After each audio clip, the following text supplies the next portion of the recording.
We're going to do more with derivatives now. We're going to find a formula for the derivative of a function using limits. And we'll do a couple examples.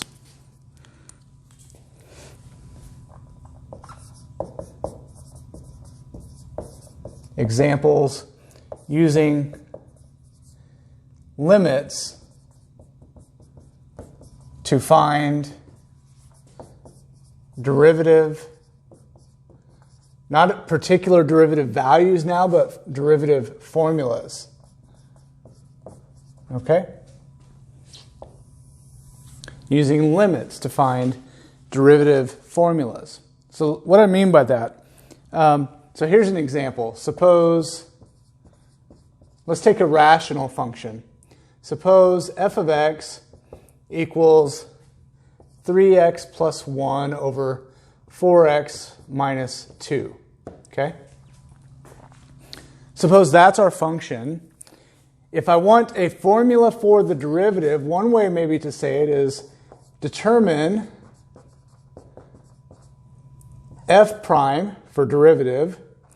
And oftentimes you'll put a particular value here, and that would mean the derivative at that value. But if you want a formula, you want to use a variable here. So I'm not going to use x because we've already used that, so I'll use something like a. Okay, so determine f prime at a generic value a. So the answer is going to be a formula involving a. And then the cool thing about that is if you want to know the derivative at a particular value, then you just plug your a value, whatever that particular value is, you plug it in for a to your formula, and it will spit out the derivative or the slope of the tangent line. So let's get busy with doing this. So f prime of a equals the limit as h goes to 0 of f of a plus h minus f of a all over h. Okay? Which now we have to plug in the a plus h to the function, which gives us 3 times the quantity a plus h plus 1 over 4 times the quantity a plus h minus 2.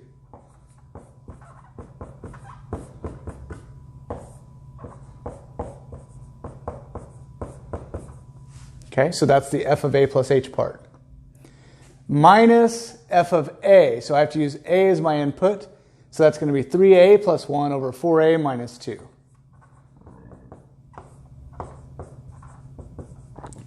And that's all over h. It's so easy to forget the over h part, so make sure you don't forget that. Sorry, I don't like the way this looks with the alignment here. Okay, the limit typically is in line with the fraction bar of the big fraction. Now we have to clean this mess up. Wouldn't it be nice if we could just find this limit by direct substitution? If we could just plug 0 in for h and call it a day? Unfortunately, we can't because we're dividing by h, and h can't be 0. So we've got to clean up this mess, and then we'll try to make sure that this h cancels out, which will allow us to take the limit. So now, let's set up the structure here. I've got 3a plus 3h plus 1 over 4a plus 4h minus 2 minus 3a plus 1 over 4a minus 2 all over h. Okay? Now, this is a calculus video, so I'll assume you have a good understanding of algebraic techniques here. What I would do in this case, because this is a complex fraction, is I would multiply the top and bottom by whatever it's going to take to cancel this denominator and cancel that denominator. So the easiest way to do that is to multiply the top by 4a plus 4h minus 2 times 4a minus 2. So that when I distribute this guy here, right, when I distribute it to this fraction, I'm distributing all of this, by the way, not just the 4a plus 4h minus 2. When I distribute all of this mess over here, it cancels my 4a plus 4h minus 2. We'll see that shortly. When I distribute all of this here, it's going to cancel the 4a minus 2. Okay? Now, I have to do it to the bottom also because this fraction has to equal 1.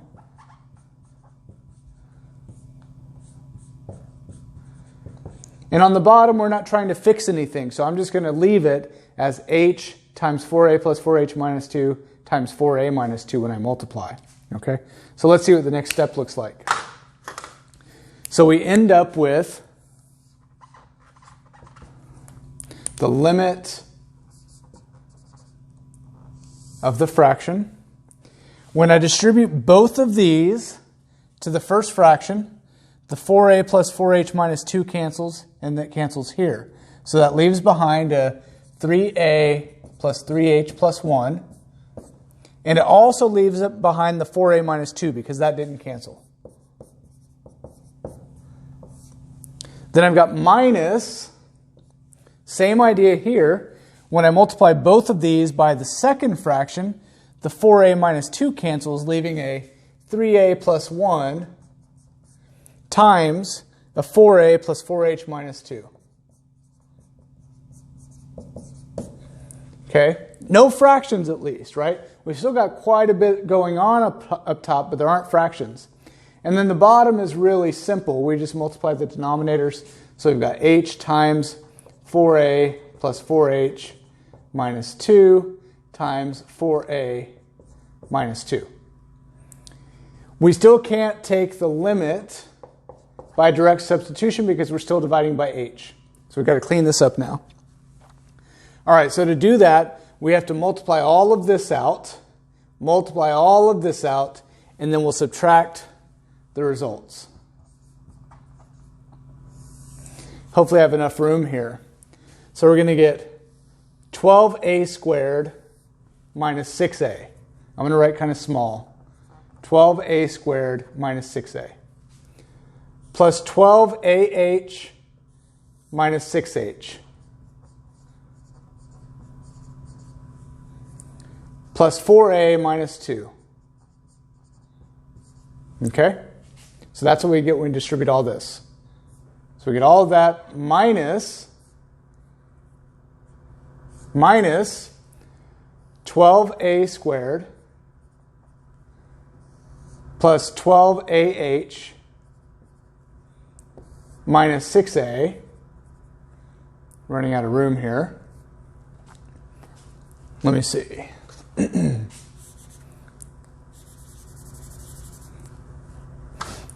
Minus 6a.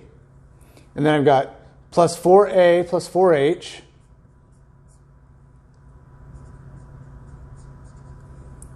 minus 2.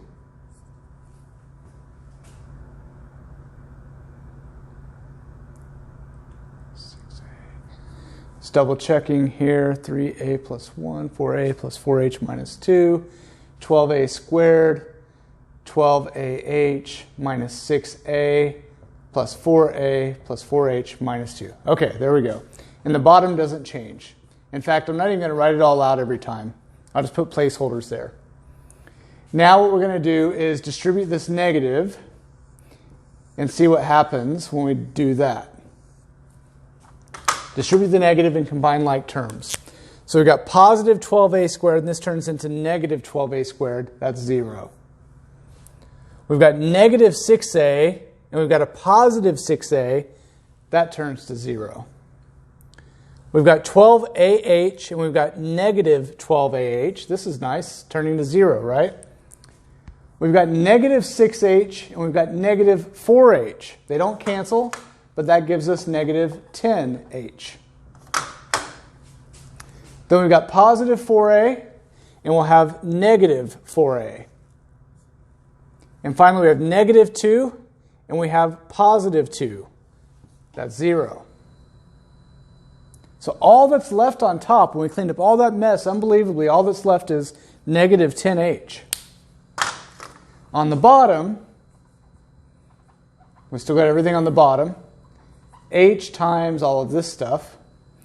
And now, because it's multiplication, negative 10 times h, and h times on the bottom, the division will allow us to divide the h's. So we just end up with the limit as h goes to 0 of negative 10 over 4a plus 4h minus 2 times 4a minus 2. And now, because we're not dividing by h, we can do direct substitution. So anything with an h, such as 4h, turns into 0. And so finally, we get the formula for f prime of a to be negative 10 over 4a minus 2 times another 4a minus 2, which we'll just write as negative 10 over 4a minus 2 squared. So this is the formula for f prime of a. So if you want the slope of the tangent line for this function at any number, all you have to do is plug in that number to this formula for a, and this formula will give you the slope of the tangent line at that value. Okay? I know it's a lot going on, but most of it's just basic algebra here. So you just have to be neat and tidy and thorough. Okay, let's do another type of function. Let's do a square root function with the same concept.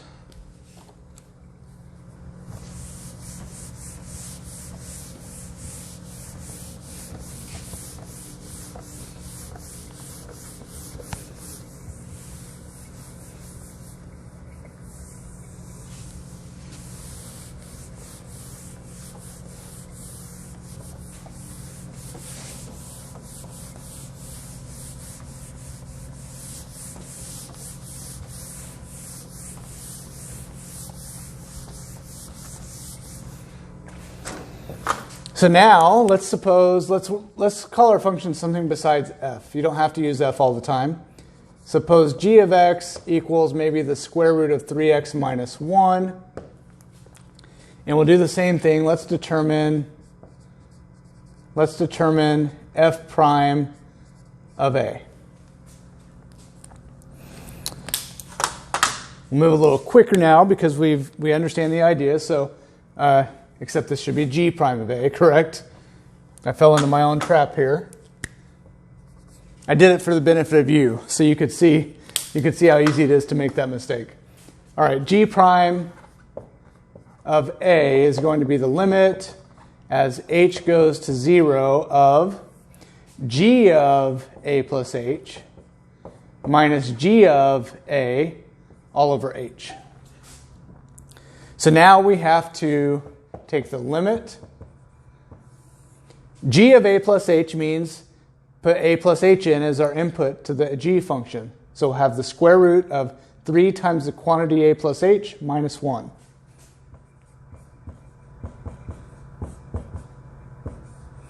Make sure your square root extends over all of that. Minus g of a means use a as the input. So we'll get square root of 3a minus 1. And that's all over h. Now, we can't do direct substitution because we're dividing by h, so the goal is to make that go away. Since we've got a subtraction of square roots, you should be thinking of using a conjugate, which is a great idea. Before we do that, let's clean up this first square root so that we don't have any parentheses. So we get 3a plus 3h minus 1 under the square root minus 3a minus 1 under the square root all over h. And now we'll multiply the top and bottom by the conjugate of the numerator.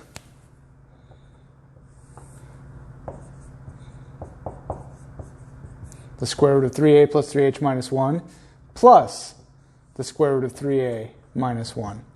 Do the same thing on bottom.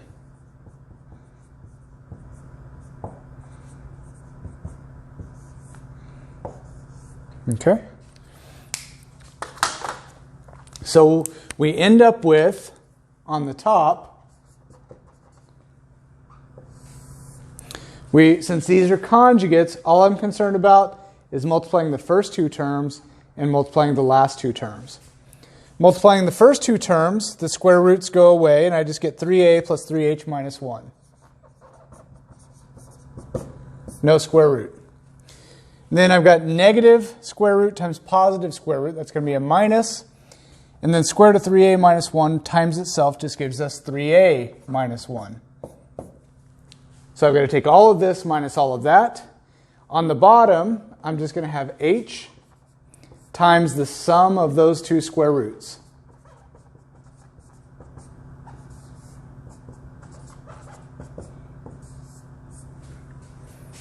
All right, so this is what we have so far. Again, our hope is that this h will cancel so that we can evaluate this limit by direct substitution, which we currently cannot. So on the top, it's the same principle as the last time. Distribute this negative and combine like terms. So we get the limit. On top, 3a minus 3a is 0. 3h doesn't combine with anything, so on top we've got 3h. Then we've got negative 1 plus 1, which is 0. So all that's left on top is 3h. It's crazy that all of the stuff that we had on top turned into just 3h here. Of course, we sort of shifted the trouble to the bottom, right? But that's okay, because now on bottom we've got h. We have the same thing we did before.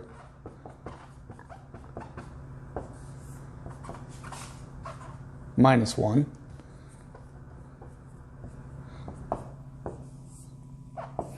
And now, because I've got 3 times h and h times something here, I can divide my h's. And now I can take my limit as h goes to 0 by direct substitution. Rather than writing one more step and then turning all my h's to 0, I'm going to go ahead and do it here. I will use a different color. These h's canceled. They're gone. Now, every h that remains turns to 0. And so what we have is 3 over the square root of 3a minus 1 plus another square root of 3a minus 1, which is the same thing as 2 times the square root of 3a minus 1. Right? I have 2 of them if I add one of them plus another one. So this is the formula for calculating the tangent line slope to the function g at any a value that you want. Now, be careful. For example, a can't be 1/3, because if you plug in 1/3 for a, you'll be dividing by 0. Okay? So just a quick mention of that. If you can't calculate the slope of the tangent line based on your formula, we say that this function is not differentiable. Not differentiable. That's a fun word. And in this case, this particular function is not differentiable at 1/3, right? Because you'd have to divide by 0. There are other values it's not differentiable at as well because of the square root. You can maybe play around with those, but I maybe just introduce this term here while we're talking about taking the derivative.